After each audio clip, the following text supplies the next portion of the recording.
एक बार महिलाएं साथी हाथ खड़ा कर ले, सभी महिलाएं, दोनों हाथ। एक बार पुरुष देखिए, महिलाओं की तरफ देखिए, हाथ ऊपर कर लीजिए, दोनों हाथ नीचे कर लीजिए। अब एक बार पुरुष हाथ करें ऊपर, दोनों हाथ। महिला साथी सारे देखो इधर, कुछ फर्क दिखाई दिया? कोई भी पुरुष साथी ये बताए, जब महिलाओं ने हाथ ऊपर किए तो आपको क्या दिखाई दिया? क्या दिखाई दिया? चूड़ियां। और जब इन्होंने हाथ ऊपर किए तो क्या दिखाई दिया? कुछ भी दिखाई नहीं दिया ना। अब एक बात बताइए, आप सबने 8-8, 9-9, 10-10 चूड़ियां पहन रखी है, लेकिन मेरे पुरुष भाई यहाँ पर बैठे एक ने भी किसी के हाथ में कड़ा भी नहीं है। अब ये बताएं कि चूड़ियां किसका प्रतीक होती हैं? किसका प्रतीक होती हैं? पढ़े लिखे बच्चे ही बैठे हैं। भाई जी बोल रहे सुहागन का प्रतीक होती है। भाऊजी के लिए तालियां बजा दीजिए।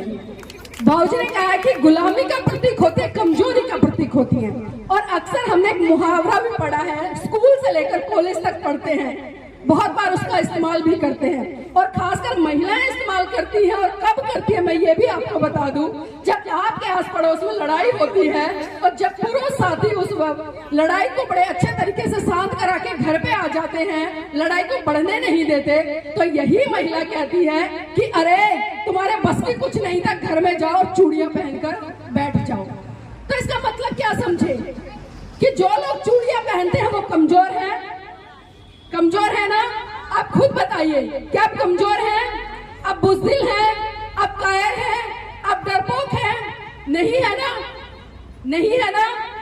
तो फिर ये चूड़ियां किस लिए? और जो लोग ये कहते हैं कि चूड़ियां सुहाग का प्रतीक है, तो पुरुषों को भी चूड़ियां पहननी चाहिए, तभी तो पता चलेगा ना भाई, आप इनका सुहाग है और ये आपका सुहाग है। लेकिन कैसा होता है, जितनी भी परंपराएं, जितने भी रीति रिवाज लादे गए वो सिर्फ और सिर्फ महिलाओं पर लादे गए हैं। कभी आज तक आपने पुरुष को देखा, जब विवाह होता है तो एक लड़का पक्ष होता है और एक लड़की पक्ष होता है। आप एक लड़की को देखना, सर से लेकर पांव तक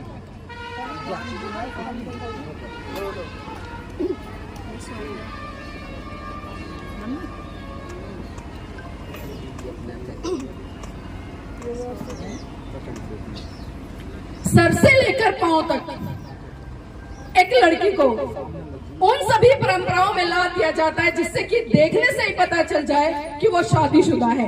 उसके पैरों में बिछुए डाल दिए जाते हैं, उसके हाथों में चूड़ियां डाल दी जाती है, गले में मंगलसूत्र पहना दिया जाता है, माथे पे बिंदिया लगा दी जाती है और मांग में सिंदूर भर दिया जाता है। लेकिन वहीं दूसरी तरफ अगर हम पुरुष साथी को उठाकर देखें तो सर से लेकर पांव तक उसके शरीर पे एक भी आभूषण आपको ऐसा दिखाई नहीं देगा जिससे ये पता चले कि ये शादीशुदा है।